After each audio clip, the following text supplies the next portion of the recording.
টাকা আসার আগে আল্লাহ কেন এই 7টি লক্ষণ দেন? প্রিয় ভাই, ইসলামে টাকা আসার আগে আল্লাহ 7টি লক্ষণ দেন এমন কোনো নির্দিষ্ট ও স্বীকৃত তালিকা নেই।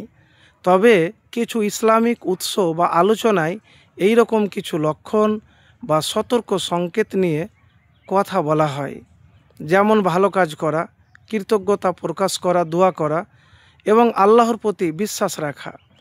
তো প্রিয় ভাই, কিছু কিছু আমল আছে যা আপনি বুঝতে পারবেন বা আপনার জীবনে সফলতা আসছে, টাকা আসছে।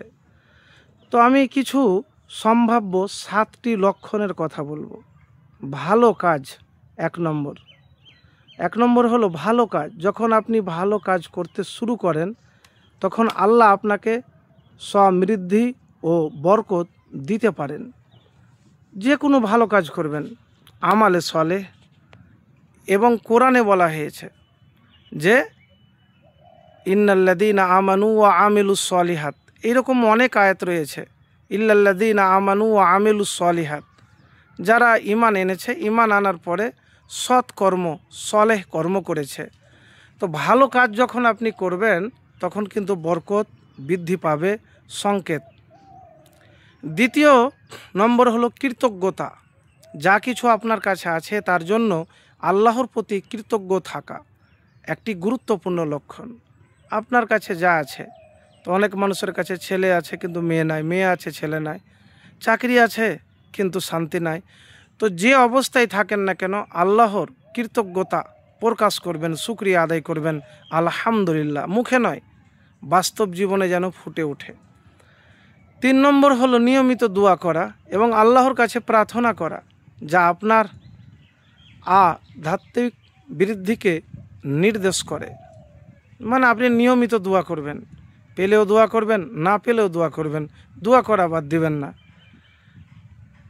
এবারে বলবো আপনাকে 4 নম্বর হলো ঐশ্বরিক নির্দেশনা। নৈতিক পথে চলার জন্য আপনি আল্লাহর নির্দেশনা অনুভব করতে পারেন, যা সফলতার একটি অংশ। মানে আপনার সৎ পথে চলা, সৎ কথা বলা, সৎ পথে চলা, আপনার যে আদর্শ কারো কাছে বিক্রি না করে, নৈতিকতা। যখন দেখছেন যে আপনাকে নামাজ পড়তে ভালো লাগছে, আপনাকে রোজা রাখতে ভালো লাগছে, জিকির করতে আপনাকে শান্তি দিচ্ছে, তখন বুঝে নেবেন যে আপনি আল্লাহর পথেই আছেন। কেন হয় না? অনেক সময়তে হয় যে নামাজ পড়ছেন কিন্তু মন লাগে না। কিন্তু এমন জীবনের সময় আসবে যে নামাজ ছুটে গেলে আফসোস হবে, নামাজের প্রতি মায়া পড়ে যাবে, ভালোবাসা হয়ে যাবে, সম্পর্ক হয়ে যাবে। তারপরে 6 নম্বরে বলবো পেশাগত সাফল্য। ব্যক্তিগত উন্নয়ন এবং পেশাগত সাফল্যের মাধ্যমেও আল্লাহর সাহায্য অনুভব করতে পারেন। আপনি যে কামটা করছেন সেটা আল্লাহর নাম নিয়ে, আল্লাহর প্রতি ভরসা রেখে এবং সততার সাথে, কাউকে ঠগিয়ে নয় বা চিটারি করে নয়, প্রতারণা করে নয়, ধোঁকা দিয়ে নয়, সততার সাথে কাম। 7 নম্বর হলো অপ্রত্যাশিত সাহায্য।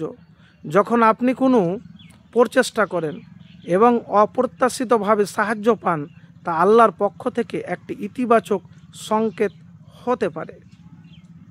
হয়তো কাজ করছেন, আশা করেননি, একটা বড় সাফল্য আপনার জীবনে চলে এসেছে। তো এই জিনিসগুলি যদি আপনার জীবনে আসে প্রিয় ভাই, এতটুকুন বলবো আপনাকে যে এগুলো হলো ভালো লক্ষণ, সংকেত। সুখ শান্তি সব কিছু আপনার জীবনে আসবে।